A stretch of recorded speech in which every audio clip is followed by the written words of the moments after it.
Hi, my name's Frank Valentic and welcome to our Advantage Property Market Update. Well, the Melbourne market has started solidly. Clearance rates have been in between about 70 to 75%, and that's given that we've had a number of Super Saturdays where we've had at least 1,500 auctions over a couple of weekends. We're going to have a few bigger auction weekends as well with the early Easter.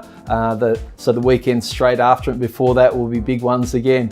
There's still been some record run rate results, but there is less of that fear of missing out, the FOMO, as some properties have been passing in, and we've mopped up a few great opportunities in the last couple of weekends with the larger volumes.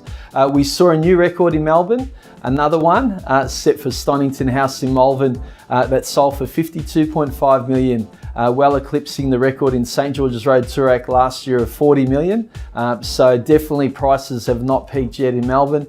We saw another record result in Richmond, where a house in Gipp Street on only about 100 square metres of land sold for $1,725,000.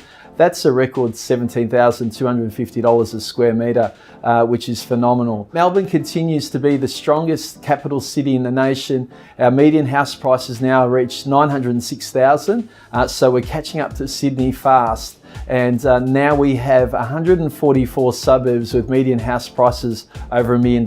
Another 13 new suburbs entered the fray. And we're not that far behind Sydney, though we are still a lot more affordable, as there are many Sydney-siders moving to Melbourne now to really benefit from our better standard of living and our more affordable cost of living as well.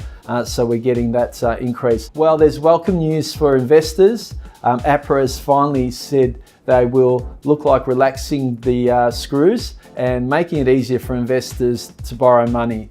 So it looks like now they're going to remove the 10% cap on investor lending, and already some of the banks have come out and reduced investor interest rates on interest-only loans by about 50 basis points. The Commonwealth Bank's already done that, and a few of the other banks have followed. Well, the new apartment market is a segment of the market that is struggling.